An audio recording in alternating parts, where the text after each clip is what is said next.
Have you ever been told, don't cry, be strong, stop overreacting, you are too sensitive, or that showing emotions means you are weak?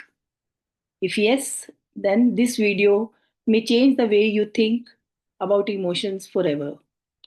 Because today I'm going to break down some of the biggest myths we all grew up believing, myths that silently affect our relationships, our confidence, and even our mental health. And I promise, once you understand the truth, your emotional world will feel lighter, clearer, and more empowered. Hi, I am Seema.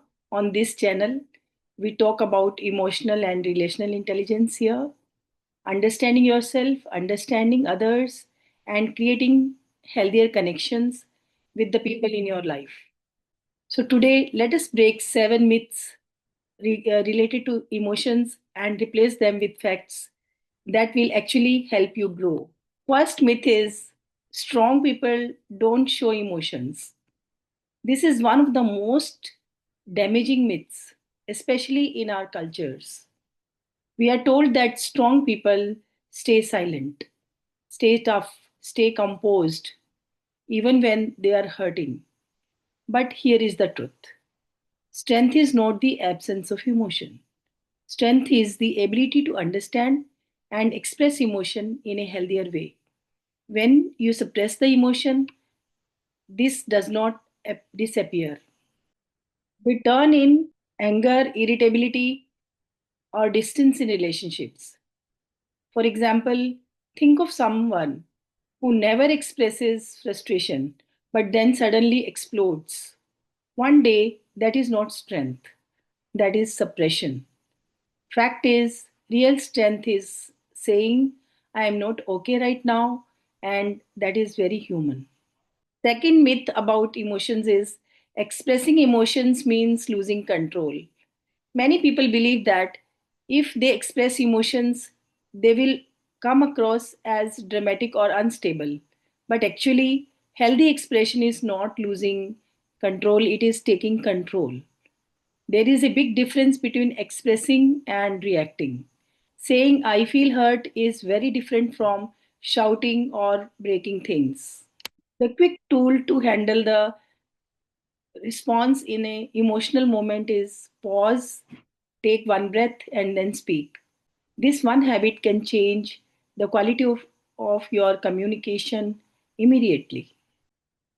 Third myth about the emotions is that negative emotions are bad.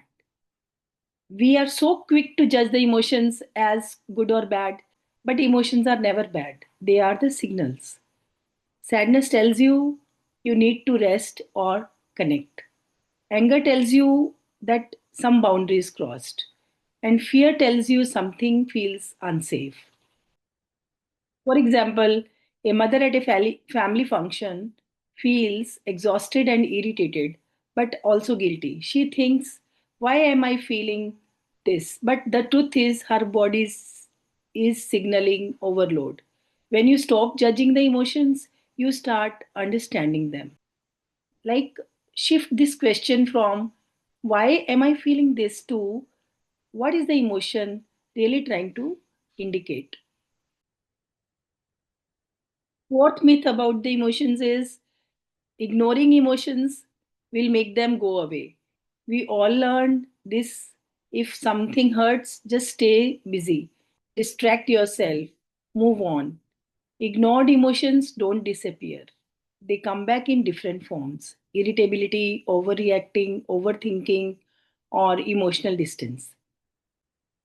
For example, a husband keeps silence his frustrations. Months later, that frustration becomes resentment, not because the emotion was wrong, but because it was ignored. Fifth myth about the emotions is others are responsible for my emotions. We often say, you made me angry, you made me upset, you hurt me. But here is the truth: people may trigger your emotions, but your response comes from your inner patterns and emotional history and beliefs. Two people receive the same criticism, one gets defensive and one stays calm and reflective. Why? Because it is not the trigger, it is their inner world. Acknowledging our emotions is the first step towards healing. Try this. Do a 2-minute emotional check in every day. Ask, what am I feeling today? Where in my body do I feel it? You will be surprised how much clarity comes from this 1 minute pause. Taking ownership of the emotion is the foundation of emotional maturity. Try asking yourself, "Yeah, is this really about them or is something inside me being activated?" This one question transforms conflicts into conversations. Myth sixth is emotions make decision making weak. We often hear, think logically. Don't let your emotions interfere. Don't be emotional. But science says the opposite. Emotion plus logic is equal to the best decision. Emotions tell you what matters, logic tells you what makes sense. You need both. Choosing a partner, a career, or making a life change purely logically never works because emotions reveal your values. The fact is, the wisest decisions happen when your head, heart, and gut align. Myth seventh is people who feel deeply are oversensitive. Many people shame themselves for being emotional or sensitive. But sensitivity is not weakness. Sensitivity means you are aware, intuitive, empathetic, and connected. Qualities the world desperately needs more of. For example, a sensitive person can sense tension early and prevent a conflict. That is emotional intelligence, not weakness. And the fact is, your emotional depth is a gift, not a flaw. Shift your belief from I'm too sensitive to my sensitivity guides me. I just need to use it wisely. So tell me, which of these myths did you grow up believing? Comment below. Your story might help someone else. If you found this video helpful, please like, subscribe, and share it with someone who needs emotional clarity today. And if you want daily tools and micro lessons on emotional and relational intelligence, join me on Instagram. I share content more often that can support your journey. Remember, emotions are not the enemy, they are the language of your inner world. And once you understand this language, everything in your relationship begins to shift. Thank you for watching, and I'll see you in the next video.